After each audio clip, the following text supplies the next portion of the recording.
സംസ്ഥാന വിവരാവകാശ കമ്മീഷൻ ഓഫീസിലെ ഒഴിവുകളിൽ പിൻവാതിൽ നിയമനം, confidential assistant, peon, sweeper, driver ഒഴിവുകളിലേക്കാണ് PSC അറിയാതെ നിയമനം നടത്തുന്നത്. കരാറിലും നിയമനത്തിലുമായി 10 വർഷം കഴിഞ്ഞ 23 ജീവനക്കാരെ സ്ഥിരപ്പെടുത്താനും നീക്കമുണ്ടെന്ന് ആരോപണമുണ്ട്. വിവരങ്ങളുമായി ശാലിനി ചേരുന്നുണ്ട്. ശാലിനി, ഇത്തരത്തിൽ വേണ്ടപ്പെട്ടവർക്ക് ഏത് നിയമവും കാറ്റിൽ പറത്തി ഉറ്റവർക്ക് നിയമനം നേടിക്കൊടുക്കുന്ന ഈ ഇടത് സർക്കാരിന്റെ കാലത്തെ നേർഘട്ട രീതികൾ ഈ PSCയിൽ പ്രതീക്ഷ അർപ്പിച്ചു കഴിയുന്ന ആയിരക്കണക്കിന് ഉദ്യോഗാർത്ഥികൾക്ക് എത്രത്തോളം വലിയ തിരിച്ചടിയാണ്?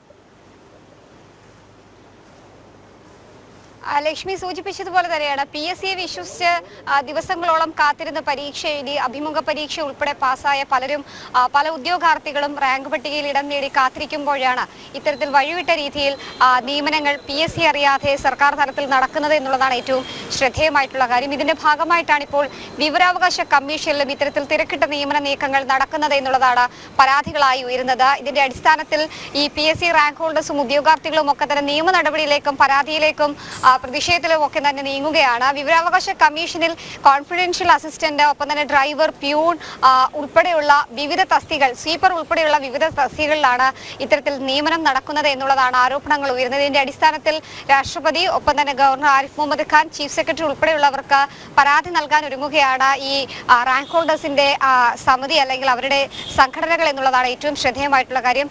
50 ദിവസത്തിലധികമായി PSC rank holders, CPO rank holders Thiruvananthapuram സെക്രട്ടേറിയറ്റിന് സമീപത്ത് പ്രതിഷേധ സമരം നടത്തുകയാണ്. മുട്ടിലഴിഞ്ഞും മുടിമുറിച്ചും മണ്ണ് വാരി തിന്നും ഒക്കെ തന്നെ പ്രതിഷേധം നടക്കുന്ന ഒരു കാലത്ത് തന്നെയാണ് ഇത്തരത്തിൽ സമാനമായി തന്നെ സർക്കാർ തലത്തിൽ ഇഷ്ടക്കാരെയും പാർട്ടി ഇടപെടലിലൂടെയുള്ള നിയമനങ്ങൾ നടത്തുന്നത്. അതിൽ ഏറ്റവും ശ്രദ്ധേയമായിട്ടുള്ള കാര്യം, കഴിഞ്ഞ 10 വർഷത്തിനുള്ളിൽ കരാർ അടിസ്ഥാനത്തിലും നിയമനം നടന്ന, ഒപ്പം തന്നെ ദിവസവേതന അടിസ്ഥാനത്തിൽ ഉൾപ്പെടെ നിയമനവും ഒക്കെ നടന്നിട്ടുള്ള ആളുകളെ ഏകദേശം 23ഓളം ജീവനക്കാരെ സ്ഥിരപ്പെടുത്താനുള്ള നടപടികളും ഇതിന്റെ ഭാഗമായി നടക്കുന്നുണ്ട് എന്നുള്ളതാണ് ശ്രദ്ധേയമായിട്ടുള്ള കാര്യം. ഇക്കാര്യത്തിലും പരാതികൾ ശക്തമാണ്. പ്രത്യേകിച്ച് ഇവരെ സ്ഥിരപ്പെടുത്തുന്നതോടുകൂടി നിരവധി ആളുകൾക്കാണ് ഈ റാങ്ക് ഹോൾഡേഴ്സിന്റെ ലിസ്റ്റിൽ നിന്ന് ഉദ്യോഗാർത്ഥികൾക്ക് ജോലി നഷ്ടമാക്കുകയും അവരുടെ കാത്തിരിപ്പിന് വിരാമമാവുകയും ചെയ്യുന്നത്. എന്തായാലും അതിനെതിരെ കൃത്യമായ നടപടി വേണമെന്നുള്ളതാണ് ഇവരുടെ റാങ്ക് ഹോൾഡേഴ്സിന്റെ സംഘടന ആവശ്യപ്പെടുന്നത്.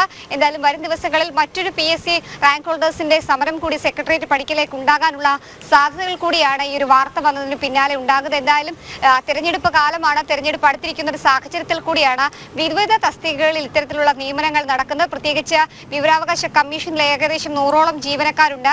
ഏറെ പ്രധാനമായിട്ടുള്ള സുപ്രധാനമായിട്ടുള്ള ഫയലുകൾ ഉൾപ്പെടെ നീക്കം ചെയ്യേണ്ട അല്ലെങ്കിൽ അതിന്റെ നടപടികൾ നടത്തേണ്ട ഒരു വിവരാവകാശ കമ്മീഷനിലാണ് ഇത്തരത്തിൽ പാർട്ടിക്കാരെയും ഇടത് അനുകൂലികളെയും തിരികെ കയറ്റാനുള്ള സർക്കാരിന്റെയും ഒപ്പം തന്നെ ഇടത് സംഘടനകളുടെയും നീക്കം എന്നുള്ളതാണ് ഏറ്റവും ശ്രദ്ധേയമായിട്ടുള്ള കാര്യം. അതിലാണ് ഇപ്പോൾ പ്രതിഷേധവും വ്യാപകമാകുന്നത്. ലക്ഷ്മി, ശാലിനിയാണ് വിവരങ്ങൾ നൽകിയത്.